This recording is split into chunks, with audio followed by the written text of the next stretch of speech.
तो हम लोग कल जो अपना व्याख्यान दे रहे थे उस पर थोड़ी चर्चा करें, उसका पुनर्स्मरण करें। तो मैंने आपको बताया था कि 1960 के दशक में अमेरिका भारी राजनीतिक, सामाजिक, आर्थिक उथल पुथल के दौर से गुजर रहा। अमेरिकी नौजवान हिप्पी संस्कृति की गिरफ्त में आ चुके। शिकागो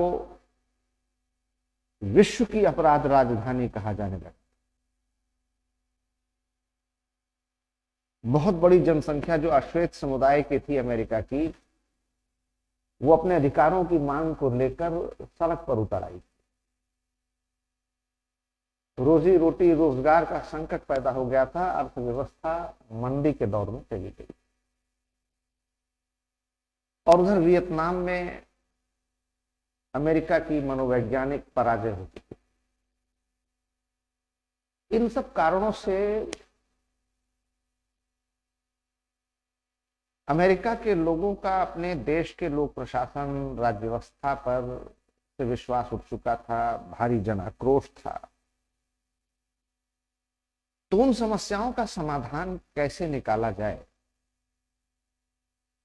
कैसे ये सारी दिक्कतें दूर की जाएं, उसके लिए अमेरिकी सरकार ने साइरैक्यूस यूनिवर्सिटी के प्रोफेसर जॉन सी हनी की अध्यक्षता में एक कमेटी बनाई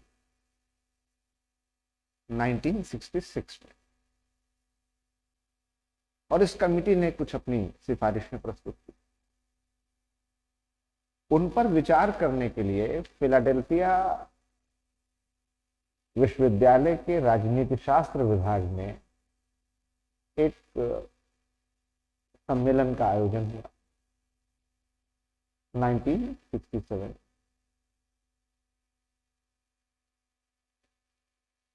लेकिन ये जो सम्मेलन हुआ वहां पर भारी मतभेद पैदा और विचारकों का जो समूह था, जो समस्या के समाधान के लिए इकट्ठा हुआ था, जो हनी प्रतिवेदन पर विचार करने के लिए इकट्ठा हुआ था, वो दो अलग अलग वैचारिक शिविरों में बंट गया।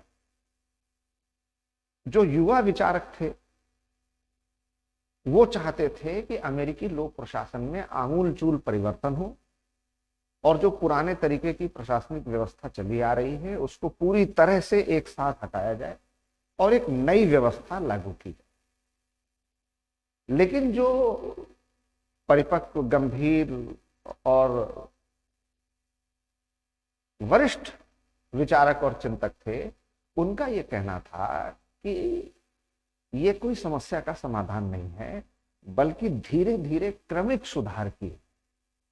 क्योंकि एक साथ अगर आप मौजूदा राज्य व्यवस्था और लोक प्रशासन को ध्वस्त कर देंगे तो आपके पास क्या कोई वैकल्पिक समाधान है?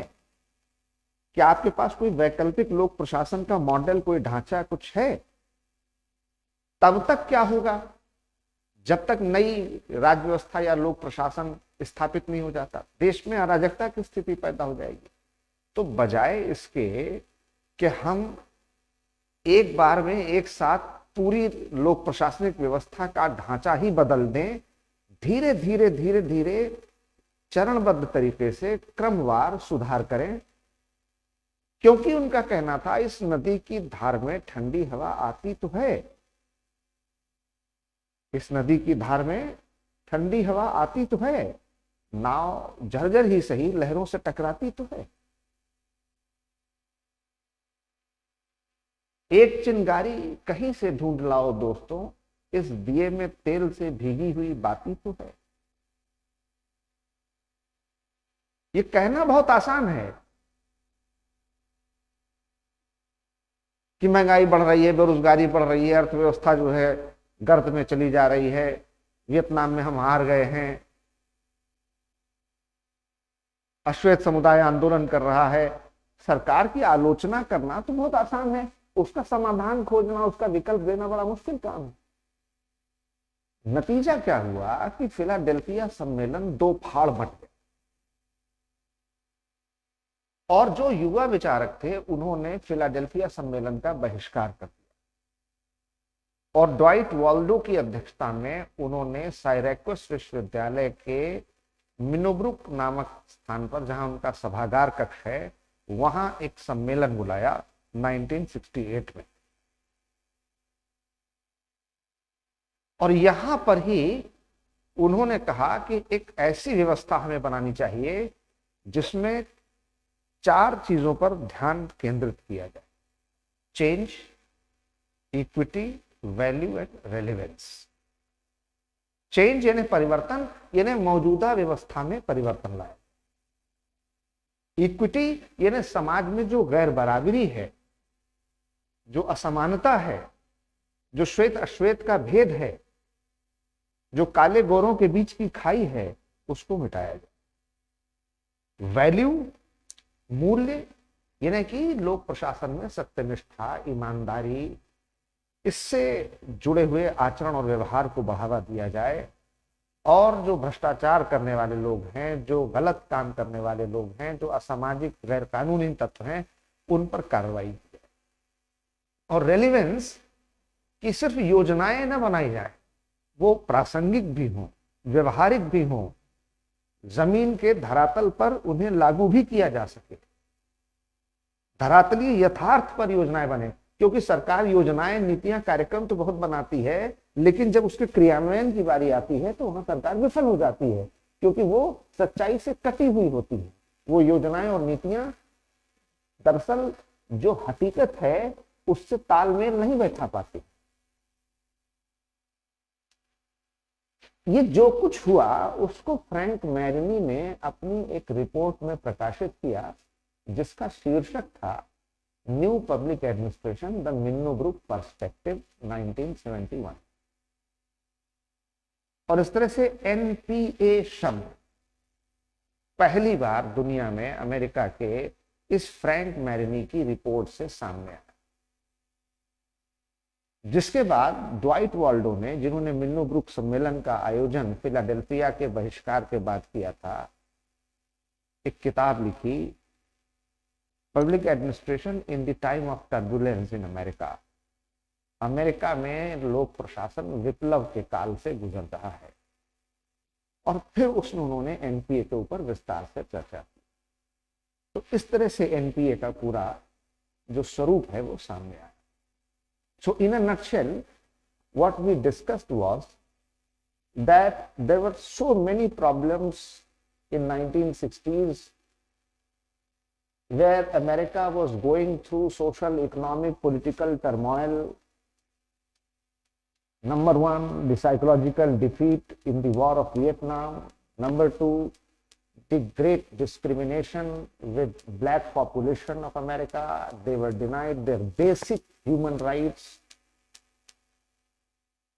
So they were agitated against the government. They had launched their movement under the leadership of Martin Luther King the Jr. Third, there was economic meltdown. Employment was nowhere to see. Inflation and price hike was skyrocketing. And the entire youth of America was under the tweezer grip of hippie culture, drug addiction, and Chicago had become the crime capital of the world, not only America. There was so much crime. Parallel governments, parallel administration run by the mafia bosses and syndicates. Considering all these problems, the American government constituted a committee under Professor John C. Honey of Syracuse University in 1966 so as to give certain suggestions and recommendations. And to discuss upon those recommendations of Honey report, yet another conference was convened in 1967 at Philadelphia in the Department of Political Science. But unfortunately, during the course of discourse and discussion, instead of arriving at any conclusion, the conference was split and divided into two broad groups. One group was led by the young scholars who wanted complete overhaul and radical replacement of the present system of public administration, whereas the senior scholars, mature scholars, they wanted to have slow, gradual reforms in the present system of public administration, so that the reforms may trickle down slowly and gradually. Otherwise, it will create an anarchy, chaos, and then it will be very difficult for the government to handle this situation. As a result, the young scholars boycotted the Philadelphia Conference and they organized their own conference against Philadelphia Conference in 1968 at the place called Minnow Brook, which is the name of the auditorium of the Syracuse University. Whatever these developments had taken place, it was collected, compiled and written in a report form by Frank Marini, which was titled as New Public Administration, the Minnow Brook Perspective. And thus came the term NPA into existence. And then finally, Dwight Waldo authored a book, Public Administration in the Time of Turbulence, in the same year. So this is all about the origin and etymology of NPA. Is that very clear?